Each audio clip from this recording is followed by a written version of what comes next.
ONG din România, iar apoi concluziile vor fi trase de Răzvan Munteanu, care este partener la acest eveniment prin asociația sa Neozin.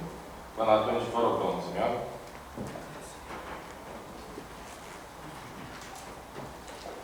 Eu mai mult am rugăminte, dacă mai presa care mai să nu consemneze ce o să spun și cei din sală, dacă poate să fie un pic atenți. Eu știu că toată lumea are o agendă complicată. Unii își pregătesc acum viitorul loc și caută un nou președinte la PNL. Ne-am adunat aici pentru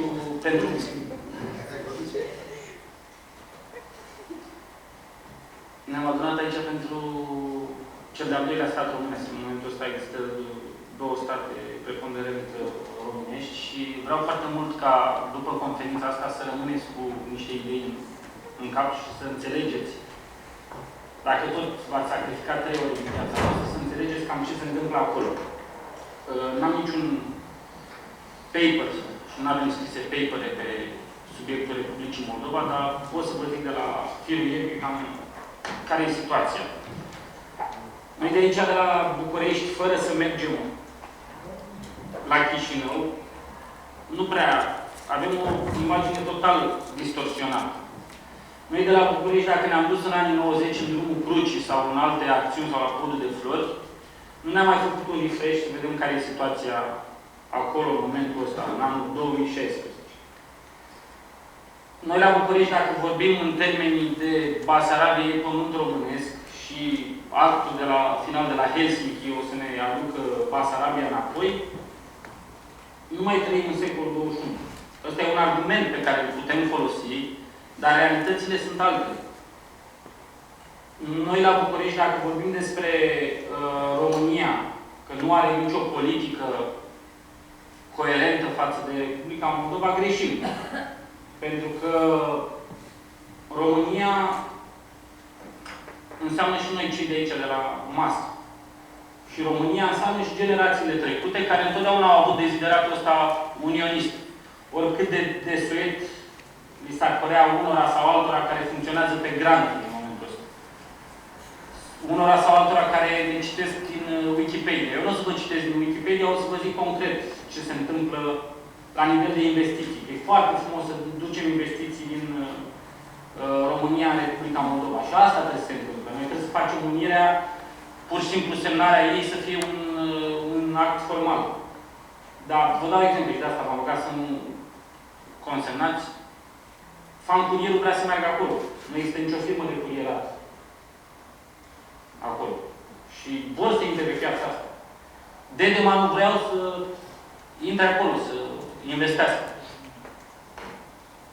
Până și la Plafar, oligarhii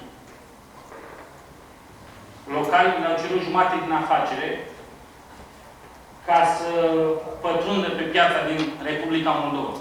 Deci chiar și la Plafar. Nu găsești în momentul ăsta produse Plafar în Chișinău. Trebuie să cariez de fiecare dată de la Chișinău, mă duc să fac cumpărături. Și de medicamente și de multe altele. Da? Deci dacă vă interesează, nu e o problemă de corupție acolo. Acolo e o problemă pur și simplu de jaf. La drum mare. Domnul Peiu a explicat așa, în mare și folosind cuvinte frumoase. Dar în moment, oligarhii ăia nu vă închipuiți că sunt oligarhii rusii, cum să zic, firmele alea din Cipru nu sunt firme offshore rusești. Sunt firmele lui Plahotniuc. Plahotniuc care este susținut de România, cum a fost susținut și Filat. Și Plahotniuc și Filat care creează o imagine defavorabilă României. Am avut vara asta și toamna asta am avut 40.000 de cetățeni ai Republicii Moldova pe care i-am adus în România să vadă de la fața locului cum arată România. Pentru că propaganda din Republica Moldova e crâncenă propaganda românească.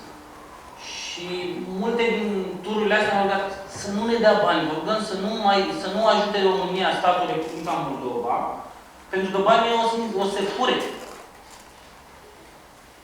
Și interfața statului român cu cetățenii Republicii Moldova sunt tocmai acești oligarhi locali, care, repet, nu sunt nici ruși, nu sunt nici români, sunt niște oameni care țin ostatici 3 milioane de suflete, doar ca să-și facă ei business-urile și să fure miliarde.